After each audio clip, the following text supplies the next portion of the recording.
بەڵێ سڵاوتان لێبێ دیارە ئەمە کتێبێکی دەنگیە هەرچەندەم کتێبە بە شێوەی وەرەقی ساڵی ڕابردوو لە ڕێوڕسمێکی شایستەدا لە سلێمانی بڵاو کرایەوە و با بڵێن بەڕێزێنانێکی گەورە پێشوازی لەم کتێبە کرا. ئەمڕۆ لە پرۆژەیەکی نوێدا کەم کتێبە لە ڕێگەی دەنگەوە بە بیسەرانی کتێبیان بە خوێنەرانی کتێب ئاشنا دەکرێت و ئەمە یەکەمین پرۆژەیەکە لەلایەن دەنگی گەلی کوردستانەوە بە هاوکاری ئەم نەسوورەکەی سلێمانی ئەم پرۆژەیە جێبەجێ کراوە و ئەمڕۆ لە ڕێوڕسمێکی شایستەدا ئەم کتێبە جارێکی تر لە ڕێگەی دەنگەوە بە خوێنەران ئاشنا دەکرێتەوە. من لەگەڵ کاکمەریوان مەزۆق قسە دەکەم کەوان هەستاون بە ئەنجامدانی ئەم پرۆژەیە و باسی ناوەڕۆکی پرۆژەکەمان بۆ کاکمەریوان ئەگەر پێمان بڵێ ئەم پرۆژەی کە ئەمڕۆ کردوتانە تا چەند تایبەتمەندە و چیتان تیا جێبەجێ کرد؟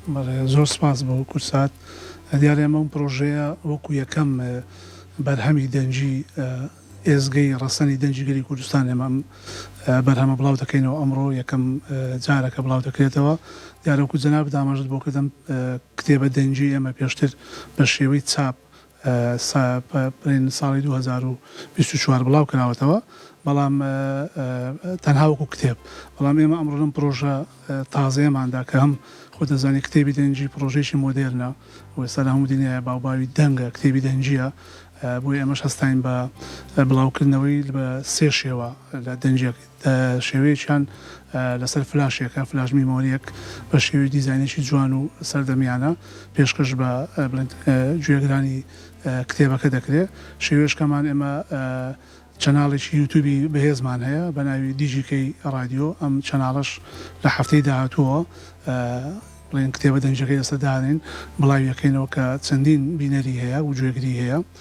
شێوازیش کەشمان لە بڵاوکردنەوەیەتی بە شێوەی ئەڵقە لە رادیۆ دەنجی گەلی کوردستان کە ئەویش لە دوای ڕەمەزانەوە لە دوای جەژنی ڕەمەزانەوە بە ئەڵقە بڵاویەکەینەوە کە 25 ئەڵقە دەرەچێت کتێبەکە و بۆ ئێمە بە خۆشحاڵیەوە بە هەستێ ڕێگاکە کە بە شێوەی دەنجی و شێوەی وەکو باس کرد مۆدێرنە ئێمە بڵاوی دەکەینەوە و بە شانازیشەوە یەکەم کتێبی دەنجی هێرۆ ئیبراهیم ئەحمەد ئێمە بڵاوی دەکەینەوە و یەکەم بەرهەمی دەنجی گەلی کوردستانیە کار ئێمە بڵاوی دەکەینەوە ئەرزەکەی شانازیە بۆ ئێمە کە وەکو مەکتەبی ڕاگەیاندن و هۆشیاری یەکێتی نیشتیمانی کوردستان کە هەستاوین بەو کارە و بە هیوان بتوانین بەرهەمی تریش بە نزیکترین کاتدا بەرهەم بێنین بەم شێوەیە بەرداوام بین.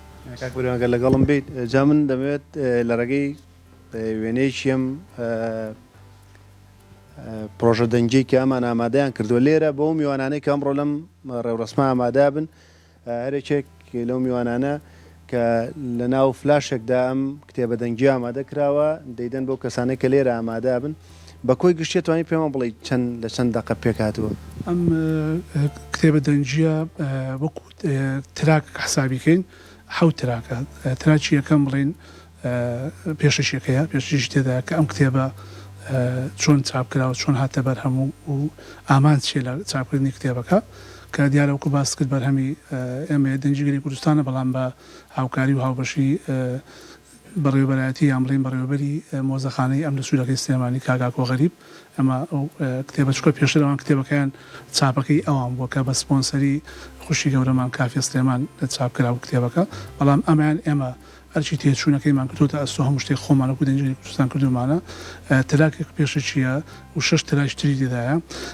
دەتوانم بڵێم زیاتر لە 100 ئەڵقەیە کە نزیکە بێتەوە لە 104 بەش کاتی خۆی کە هێرۆخان نووسیوێتی لە گۆڤاری خاک و پێم وابێ هەموو فکر و بۆچوون و یادەوەری و یادگاری هێرۆخان لەم کتێبەیە کۆبووتەوە کە کاتی خۆی هەم بە زمانێکی واقعی و سادا هەم بە زمانێکی زۆر با بڵێن وشە و یان ئازاراوی زۆر کوردیان و جوانی تیا بەکارهێناوە کە شایانی ئەوەی بەڕاستی هەمومان گوێی لێ بگرین.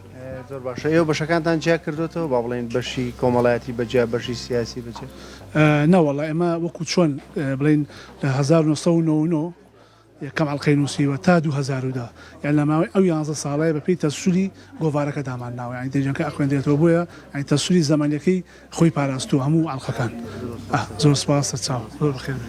بەڵێ وەک پێشتر ژاماژەمە پێکرەمە بێتە یەکەمین پرۆژەی دەنگی بۆ کتێبەی خاتوو هێرۆ ئیبراهیم ئەحمەد کە مەکتەبی ڕاگەیاندنی یەکێتی نیشتیمانی کوردستان و دەنگی گەلی کوردستانم پرۆژەی ینی ئەرکی سەرەکیەم پرۆژەی گرتووەتە ئەستۆ و مۆزەخانەی نیشتیمانی ئەم نەسوورەکەش هاوکار بوون لەم پرۆژەیە. ئەی دەستە خۆش بێ ڕێباز باس بۆ ئەم هەوڵە جوانە بۆ